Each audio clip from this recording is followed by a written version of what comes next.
Magandang umaga sa inyong lahat. So ngayong umaga ay meron akong tips na i-share sa mga Hatasu e-bike user na tips kung paano hahaba ang kilometer range ng ganitong brand na Hatasu. So alam nyo ba bakit ko to i-sinishare? Kasi ang sabi talaga sa Hatasu ay 60 to 70 kilometers lang po talaga yung kilometer range ng ganitong e-bike na Hatasu Hero 2. Pero alam nyo ba na yung sinabi nila na 60 to 70 ay yun po talaga ang expectation ko. Kasi sinunod ko naman na 60 to 70 is malulubat na talaga siya. Pero alam nyo ba, sa loob lang ng isang linggo, na-observe ko na talagang 60 kilometers talaga is lowbat na siya. So yun yung na-observe ko. Pero alam nyo ba, after ng ilang weeks, after 2 weeks or 3 weeks na sa paggamit ko sa ganitong e-bike na Hatasu, ay napakaganda kasi dati kung umaabot lang ng 60 kilometers, ngayon po, grabe, na-try ko po kahapon mula Hagna hanggang Panglao.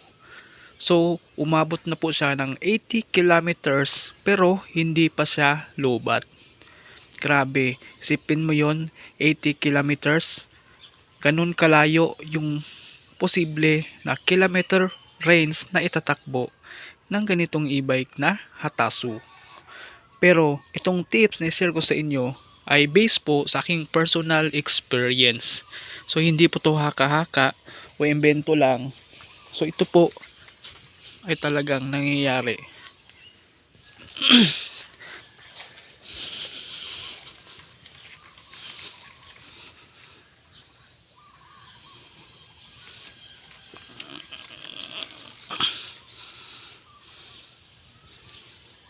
So ngayon, i-reveal ko na sa inyo kung bakit umabot ng ganun kahaba yung kilometer range. So, ang masasabi ko talaga is dapat sundin talaga na before pa mag-lowbat is dapat i-charge mo na siya.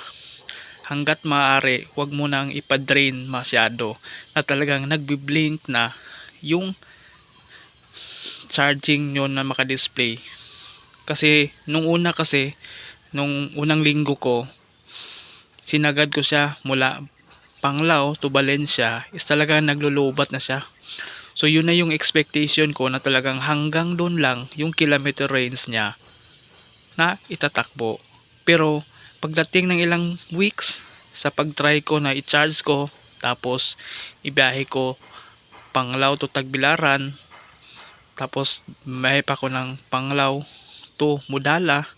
So grabe, chinarge ko siya kahit hindi siya lobat, kahit 2 bars pa lang chinacharge ko na siya. So yun yung tipid tips para humaba yung range ng kilometer is dapat wag mong ipa-drain masyado or lobat na saka mo siya i-charge.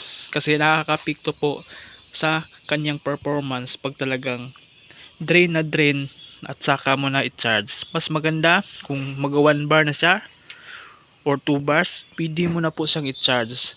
Kasi nakakatulong yon para humaba yung lifespan ng yung battery sa ganitong e-bike na Hatasu. Since ito ay lead acid battery, is ang sabi is 3 to 5 years lang is pwede na daw masira. Pero yon ay depende pa rin talaga kung paano natin ginamit ng maayos o sinunod yung standard na charging hours. Kasi ang standard charging hours sa ganitong brand na Hatasu ay 8 to 10 hours. So wag ka lang lalagpas ng 10 oras para maiwasan yung simbako o sa ano pa, baka masunog. Kaya importante kung ikaw ay mag-charge ng ganitong e-bike, lalo na pag gabi, is dapat mag-alarm ka talaga. Nang sa ganun, magising ka sa ganung oras at matanggal mo yung charge mo na e-bike. Kaya importante na wag magpa-drain masyado. 2 bars or 1 bars, 1 bar dapat i-charge mo na kasi nakakatulong yon para mas maganda pa ang kanyang performance pagdating sa biyahe. Kasi isipin mo, kahapon bumiyahe ako from Hagna to Panglao dito sa Tawala. So ang layo na po na binyahe niya, umabot na po ng 80 kilometers, pero grabe, hindi pa siya naglobat. Meron siyang 3 bars pa natira. So sabihin na lang natin 85 or 82. So posible talaga na ang lead acid battery ng Hatasu ay aabot talaga ng 80 kilometers range. Basta sundin mo lang yung charging hours na minimum 8 hours to 10 hours. Importante yon na masunod mo yung charging hours nang sa ganon is maganda yung performance niya pagdating sa biyahe. Kaya napaka-importanting tips dapat talaga wag i-drain masyado. So, yun lang po, sana makatulong to sa mga e-bike user ng Hatasu.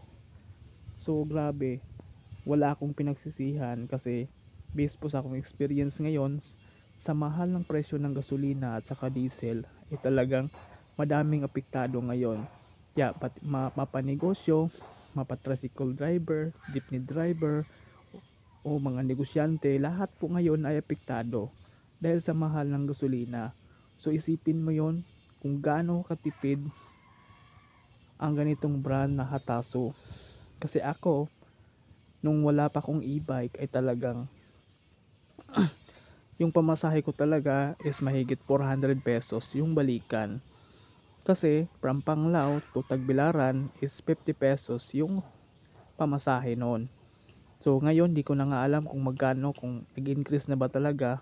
So I think nag-increase na talaga kasi sa mahal ng gasolina saka diesel. So kung 50 pesos Panglao to Tawala, so balikan yon is 100 pesos na. Pag Tagbilaran naman from Tao Integrated Bus Terminal ay ang series bus ay ang pamasahe noon ay 120 pesos. So ngayon hindi ko na rin alam kung magkano. So 120 pag duri yung sasakyan mo or either yung Unison bus na papuntang Hagna is nasa 100 pesos pag duri at saka Unison 100 lang yung pamasahe dati. Pero sa pag series bus dati is 120 pesos. So isipin mo yon, pag 120 pagbalikan magkano na yon is 240 plus 100 Panglao to Tagbilaran is 340 pesos na po. Tapos papunta pa sa amin sa Bukid na 60 pesos yung pamasahe. So balikan is 120. So kung 340 plus 120 magkano na yon? 340, 440, 460 na po yung magagastos na pamasahe papunta sa amin. Kaya malaking tulong to sa panahon ngayon, habang tumatagal ng ilang linggo na ay talagang lalong tumataas yung presyo ng gasolina. Kaya ako, kung gusto nyo ng e-bike na smooth ang ride, matibay at napaka durability, choose na sa Hatasu Hero 2. At anumang brand ng Hatasu, talagang maganda yung quality ng ganitong e-bike. So yun lang po, maraming salamat po.